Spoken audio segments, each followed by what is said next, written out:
Welcome to Business Talk, presented in collaboration with the University of Rio Grande and the Ohio State University South Centers, from the heart of southeastern Ohio at the University of Rio Grande TV studio. Our goals are simple: promote the University of Rio Grande and the Ohio State University South Centers, as well as advocate local small business and their support organizations. More importantly, promote southeastern Ohio as a wonderful place to live, explore, and learn. There are many different ways you can find us. The University of Rio Grande Cable Access Channel 17, live online at blogtalkradio.com, and on YouTube if you are unable to catch our show live. Introducing our co-hosts, Jason Winters, Mike Thompson, Patrick Dengel. Thank you for tuning in. We hope you enjoy the show. Hey, welcome back to our show. You know, Jason, today is a very good day to have one of our special guests.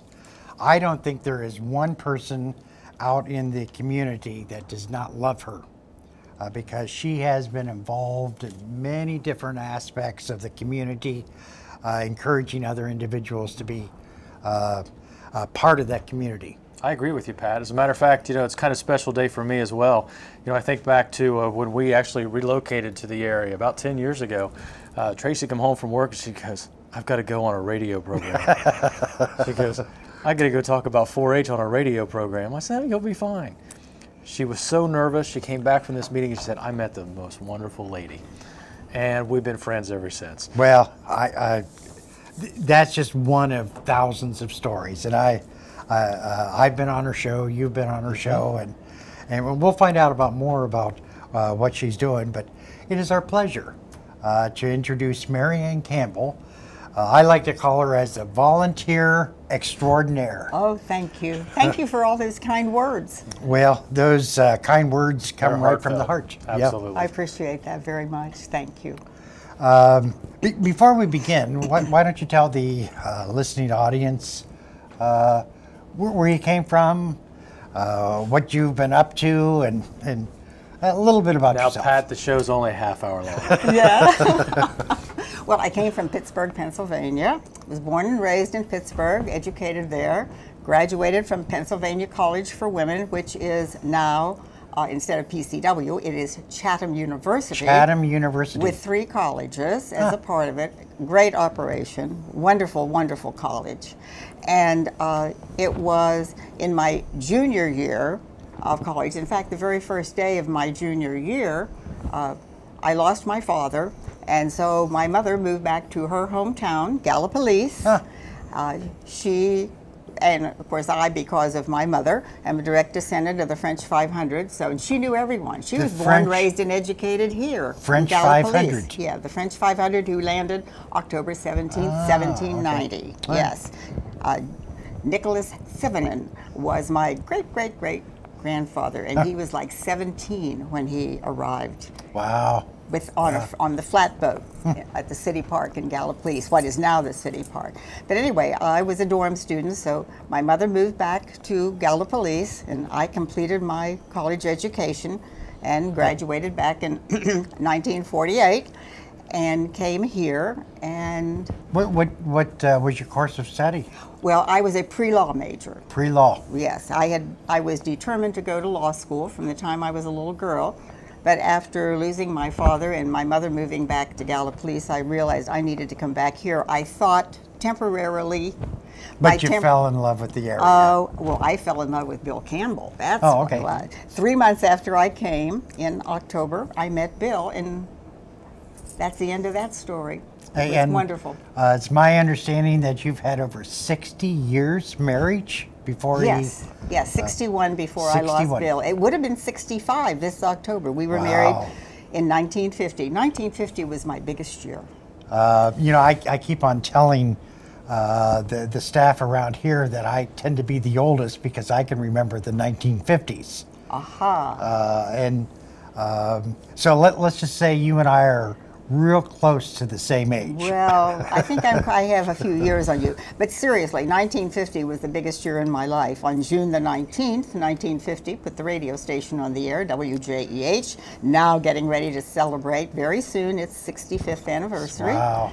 And on October 21st, Bill and I were married. Huh, So 1950 was my banner year. Huh. Do you remember 1950, Jason? No. No, he's only, too young. Only from newspapers and Yes. magazines and television. And hearing people talk about And it. hearing people talk about it.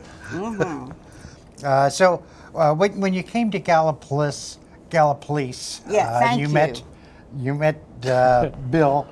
Originally, I'm from Portsmouth. Portsmouth, yes. Yes. That's kind of like Arnton. Arnton Yes. Uh-huh. and Willardsburg. Yes. Oh, yes. Mhm. So I did not know I had a Southern twang until my sister, who lived in Cleveland, said, "Where did you get that Southern twang?" And that really surprised me. Well, let me tell you one, I can almost copy that. When I came here, they said, "You talk like a Yankee." And then when I would go back home to Pittsburgh, they would say, "Why do you have that Southern accent?" And I thought I continued to speak and talk exactly as I always had. But it depends on how they perceive it. That's right. That's right. Perception becomes reality. That is true. So when you graduated and you met Bill and you settled down, etc., you became a housewife, didn't you? You married a house. No, Bill never expected to be a housewife in those terms. We were a team. We were a team from the very beginning. And when I met him, I was working at what was then the commercial bank, and that's where I met him. And then I taught school for a year, and that was when I had the opportunity to be able to be a part of putting the radio station on the air for John E. Halliday. Well, it's my understanding John E. Halliday started... That's what WJEH stands for. Oh, okay. And that's now Sunny 93, right? No. Sunny 93 is the FM station. Okay. WJEH is the original AM station. 990 on your dial, Canadian Clear Channel. Wow. Do you remember listening to that channel? Which? WJEH? WJEH, the Yeah, AM station. Yes. Not in 1950. No, a little bit later he did. I was that. trying to catch him. I know, you can't do that. But you when you say you helped to start it, what did you do? Well, let me tell you how that began. I was teaching school, and because I had been able to be in radio while I was still in college, in fact had the little bitty radio station, the little wireless station at the school, which was lots of fun. But I was able to be a guest on KDKA and WJEH and WCAE in Pittsburgh, so radio was kind of in my blood. And so I was teaching school. I had 6th, 7th, and 8th grade departmentalized music, reading for the 6th grade, literature for the 7th and 8th grade. And my 7th graders didn't like poetry. So I decided I'll get them to like poetry, we'll play radio. So we played radio, and of course at that point I was Miss Boggs, I wasn't married yet. And so Anne Halliday, now Anne Halliday Jenkins, told her father that we played radio in Miss Boggs's class today. And of course Mr. Halliday and my mother had grown up at the same time and knew each other. So long story short, Mr. Halliday called me in, and I had the opportunity that women did not have in 1950 to be involved in starting the first radio station in this area. Now, you weren't just involved in radio in this area, were you? Pardon me? You weren't just involved in radio in this area. Oh no, a lot of things. But the radio station gave you the opportunity to become involved in the community. And Mr. Halliday wanted the station because this is what he had in mind. There was no radio service here. He wanted a radio station that served the community, and that was the reason he did it. And we're going to talk about some of your community involvement, but some of your accolades with radio. You have quite some accomplishments with radio. I was very fortunate, yes, very fortunate. You were the president of, I don't have a She's original. probably going to have to tell us again. American Women in Radio, National President of American Women in Radio and Television. That was a great opportunity. And Were there a lot of women throughout the nation? There were women working in the offices, but they were not in official management positions. And so this meant a great deal. Now, by the time I became president of AWRT in 1971, women were moving up in the industry. But back in 1950, very, very few. So I was fortunate to be given that opportunity. Mr. Halliday made it available to me. And then to be able to be accepted in the Ohio Association of Broadcasters and became their first woman president. And that opened the door. And then right after that, I was the first woman onto the National Association of Broadcasters board.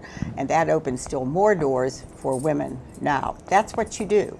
You can't pay back to people who gave you a great opportunity, but you can pay forward. No, that's true. And you can help other people to break into an industry. And that is probably one of the biggest thrills of my life, is to see young people that I've worked with move ahead and have those opportunities to go to top positions. Well, I do remember in school, when I was in school, that women traditionally were a nurse, Yes. a stewardess, Yeah. a mother, Right. or something else. But see, I always wanted to be an attorney. From the time I was knee-high to a duck, I told my daddy, I want to be an attorney. And everybody else wanted to be a nurse, I think, or Yeah. another type, or Right. teacher. Teacher was a another lot. one, yes. But I was able to teach because of Sure. the background I'd had. And I enjoyed that 1 year. And then that opened the door for me to go into the radio station. So you were a pioneer. I guess so, yes. And Right. a pioneer is someone that takes risks and chances, similar to small businesses. Right. But what's important, you don't do this on your own. No one is ever successful unless someone else has been involved and helped them. And I was lucky. I had three. I always loved to say I had three men in my life. My father, who taught me everything. You know, things like always act like a lady. Think like a man, but act like a lady. And a good day's work is worth a good day's pay, and all these kinds of things that my father taught me. And then when I came to Gallia Police, and Mr. Halliday gave me the opportunity that opened the door for my entire career. And then I met Bill and married him, and he was my greatest supporter all those years. So Well, that is fantastic. I was very, very fortunate. I was blessed to have those three men as a part of my life. You also have to have the skills and abilities to take advantage Yes. of those blessings. Yes. And you have to earn the respect of people if you're That's going true. to move forward. That is true. You have That to is true. respect yourself first and then earn the respect of others. That is true. That is true. And so, you know, your involvement in the radio, how long were you with the WJEH? I was there 17 years, 17. from 1950 until 1967, and I had this fabulous offer that came to me, again, for the first woman to be a director of community affairs for a broadcast group. So I was offered the position of director of community affairs for the Avco Broadcasting Corporation in Cincinnati. That was, other people remember it as Crosley. Crosley, yes. Broadcasting became Avco. They had 7 radio and 5 television stations from Washington, D.C. to San Francisco. And part of that was WLW. You're right. And Dayton had a WLWD. Columbus had WLWC. Indianapolis had WLWI. Washington, D.C. had WWDC. St. Louis, Missouri had WRTH. And what was Cincinnati? WLW. Just Radio, and then WLWT for the T. television. Oh. Right.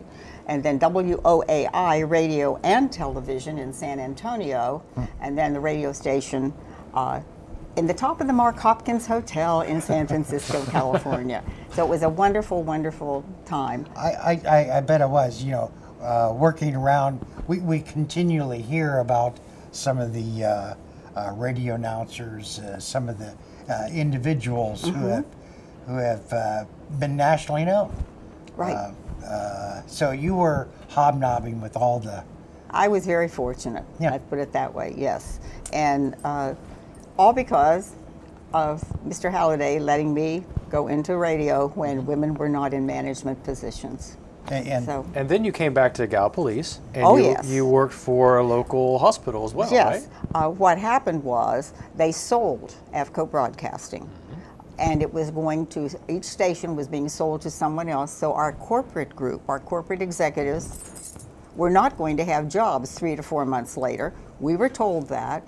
And so I thought, what am I going to do? And within a matter of 24 hours, by some chance, I came home kind of thinking, what will I do? And I had a phone call saying, aren't you tired of traveling all the time? Wouldn't you like to come to Holzer Medical Center? We're building a new hospital. So I had the offer to go with Holzer. So it was like 24 hours later, I had a job. That is fantastic. Very lucky, very blessed. And what did you do at Holzer? Well, I was hired as Vice President of Development. So that responsibility meant being all the fundraising, doing the PR and the marketing, and then having a few of the departments like communications, that was the telephone communications center, the gift shop, the volunteer program, started the volunteer program, and that was my job there at Holzer, and I was there 31 and a half years. 31 and a half years. And I suppose, you know, Holzer has become a very thriving medical center. Oh, yes. Filled with many different departments. And many different operations, yes. like in Jackson and Wellston Yes. and Charleston And they're also affiliated with Ohio State University. with James Cancer Center. That happened this past year. Very exciting time. And so back then, it was not as big, would you say? No, it was not, but it was getting there. That was And why you we were the had to one- move from downtown into the new building, and that see. was when I was hired to do So- that job. Probably Holzer Medical Center can say you were part of that growth. Of getting ready for it. And then for our big, taking advantage of my radio and television contacts to NBC, our stations were NBC affiliates at AVCO, for the dedication of the hospital in 1972, my friend David Hartman came back to dedicate the hospital. NBC Fantastic. sent him in for us, and he was quite a hit. 10 years later, we had Willard Scott. NBC sent him in, and everybody loved Willard. Yep. I think. Do you want to hear a funny story? Sure. Absolutely. When I asked Willard if he would come, he said, come and talk to me about it, and I'll tell you the way I'll come. So I flew into New York and met with him. He said, I will come only on one condition. And I thought, oh my goodness, what is this going to be? I will come if you will make sure I meet Bob Evans. Really? That was my requirement. I said, I think we can handle that, since everybody here knew Bob. And the biggest thing that happened to Willard Scott that weekend was he met Bob Evans. That's all he talked about when he went back to New York. Didn't say anything about our 10th anniversary, but he met Bob Evans. Isn't that wonderful? I thought that was unique. That is fantastic. You know, for some of the listening audience that is outside our area, Bob Evans has a series of restaurants Oh, now. yes.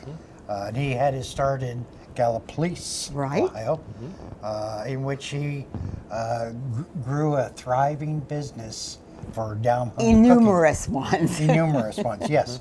And Willard Scott, of course, is the weatherman. Known everywhere. You see, I got to know Willard because Willard's first job was working for WWGC, which was the AVCO radio station in Washington. And then he went from there to NBC in New York. I see.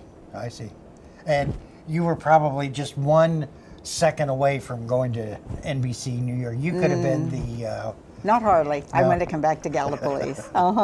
Well, that is I true. commuted for 5 years, and that was it. I understand. So, Marianne, when did you retire from Holzer? I retired from Holzer September the 1st, 2002. But you really didn't retire at that No, point, the did next you? day I went to work as a full-time volunteer at the Chamber of Commerce, and I've been there ever since. So And that's how you got the it's going title to be 13 volunteer years. extraordinaire.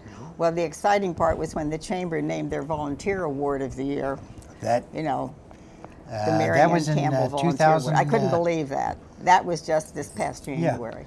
I think that. I thought I was thrilled. I couldn't believe it. I sat there and big tears rolled. I was overcome. It was a surprise. Well, Definitely a surprise. So you're still a full-time volunteer with the Oh, Chamber? yes. Full-time meaning at least 40 hours a week. Exactly. And you also still continue the radio show. Right. 3 days a week, Monday, Wednesday, and Friday.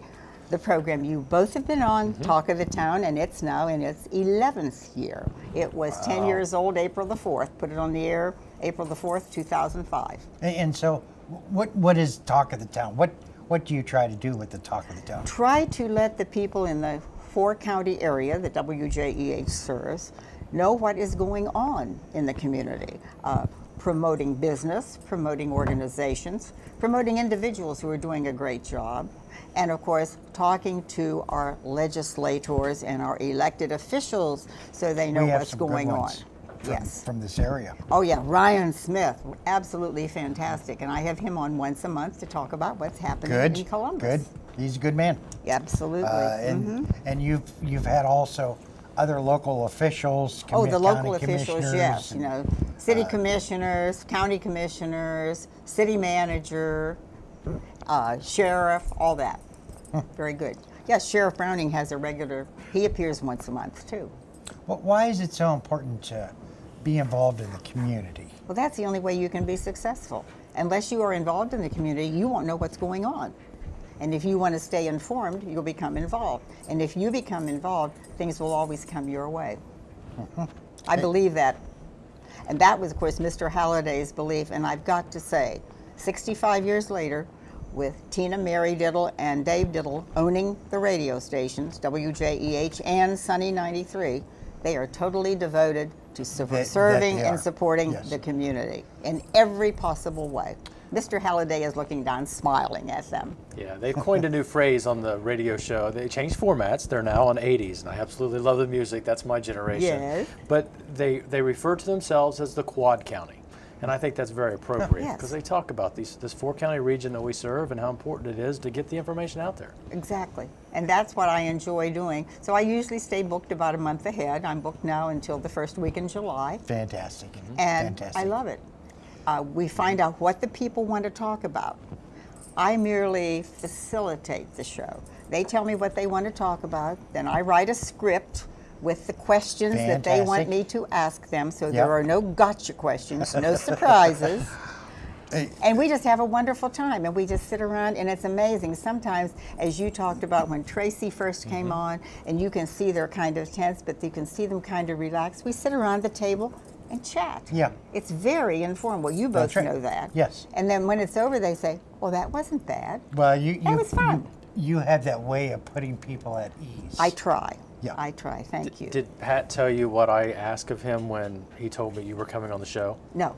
Where's Marianne's script? Because we don't have one today. No, I do that for the people who are there. Right. And it really helps because they know when they come in exactly what they're going to be talking about, and it's what they want to promote.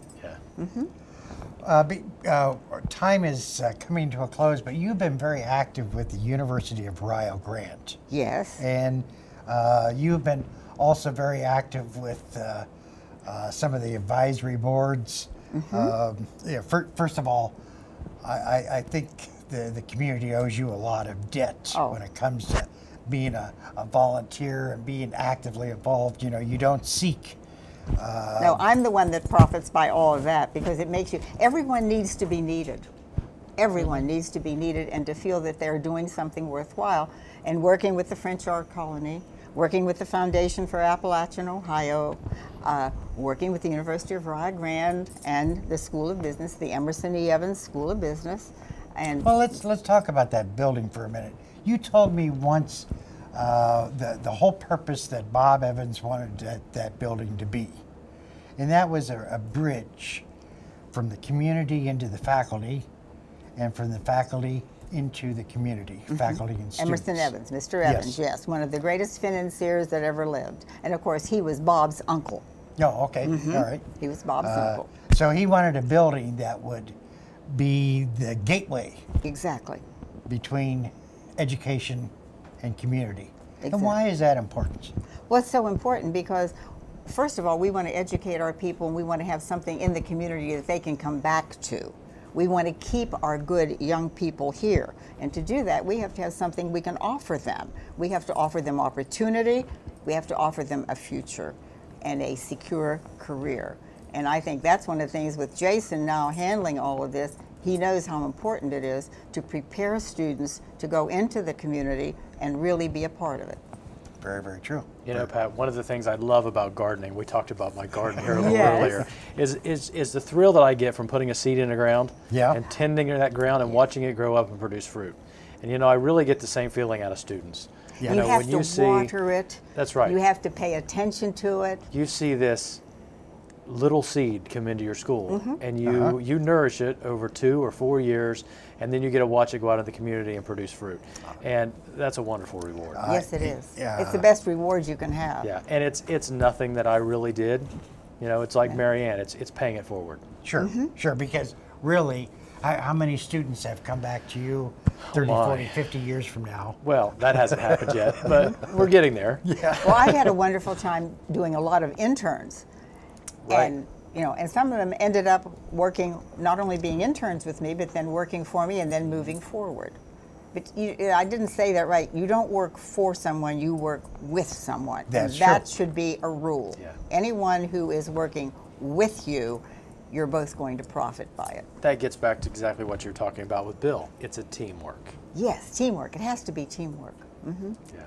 But I'm very, very proud of some of my young, and I look at them with real, you know, for example, when I was in Cincinnati, and of course I was one of 2 women on the corporate group, and I changed secretaries almost every year. And the men would say, why did you let her go? Because she had an opportunity to move up. And I was so thrilled to see these young Sure. women And move you should. forward Yes. and go from being a secretary Yes. to some administrative You should. assistant position and have a future, a real career, because they had the capacity. Yeah. You just have to open the door for them to do it. I understand. We're almost out of time, and we have a lot more questions, so we do hope that you come back. Oh, I'd love to. We hope that, you know, we wanted to get into some of your amusing stories, and we just ran out of time. Oh, we have again. fun stories, don't we? Yes. Well, I want to thank you so much. I've enjoyed it immensely, and I'm deeply devoted to the University of Rio Grande and the Rio Grande Community College, and know that it holds a very important position in this total community. Well, we can't thank you enough. Yes. For- We appreciate It's everything been you do. fun. So thank you. Upcoming at 2 o'clock, we have Dr. Tom High School. He's a clinical psychologist, retiring, and he's gotten involved with dog training. And he and Mike on Body Talk is going to be talking about the importance of health in pets. Pets are extremely healthy. And then at 3 o'clock, we have Dr. Johnston, president of the University of Rio Grande with the Voice of Rio, which she's going to be talking a little bit about some of the development, the grant dollars that go into building a university. Wonderful. So it looks like it's going to be a great afternoon. Good. Again, Marianne, thank you. Thank you. I'm Patrick, I'm Jason. and this is Marianne.